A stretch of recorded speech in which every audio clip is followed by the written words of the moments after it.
कारभारने उगं नको त्या गोष्टीचं टेन्शन घ्यायला लागलीस तू. अहो टेन्शन घेऊ नाही तर काय करू. शुभूने काय केलंय, का असं वागायलाय तो.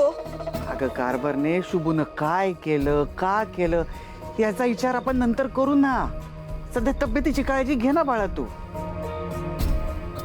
अगं काय झालं काकू, बरे आहेत का? आता बरी आहे, आताच डॉक्टर तपासून गेले. बरं काकू, अहो काय झालंय, बरं आहेत ना तुम्ही? शुभूनं श्रावणीचं ठरलेलं लग्न मोडलं.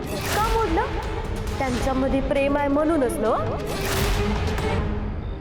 हात नग लावूस मला, लांब हो माझ्यापासून. अरे वा वा वा, आता कसं समद माझ्या मनासारखं घडत चाललंय. सानिका काकू असं का बोलतायत, काय झालंय? माझं काय बी होते ग, पण तू का आलीस इथं. माझा शुभू साहेबाचा नोकर आहे. तो तुमच्या घरासाठी काम करतो, त्यांच्यासाठी काम करतो, तुझ्यासाठी नाही. तू सारखे सारखे इथं येत जाऊ नकस. काकू माझं काही चुकलंय का? नाही, तुझं नाही, माझ्या शुभूचं चुकलंय. मला सांग, तुझं लग्न का ग मोडलं त्यांनी?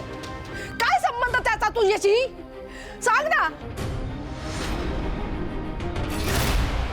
हे बघ श्रावणी बाळा, तुला हात जोडते मी, माझ्या तर पाया पडते का. पण माझ्या पोराला नादाला लावू नगस ग.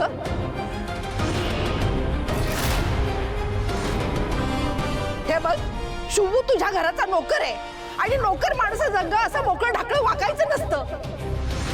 तू जा येत ना. तुझ्यापेक्षा ना तुझी आई बरी होती, पण बिचारीला चांगुलपणा नडला.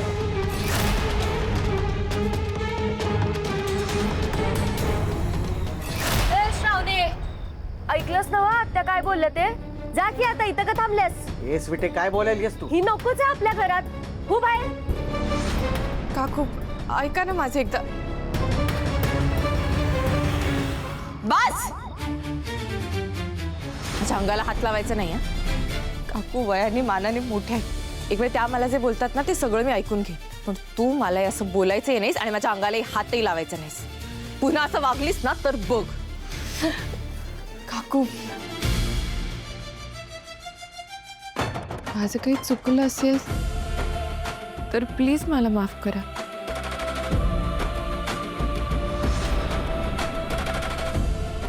येते मी, काळजी घ्या.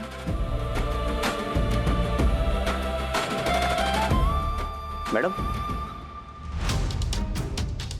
मॅडम काय झालं? सॉरी शुभू. मॅडम सॉरी म्हणून का गेल्या?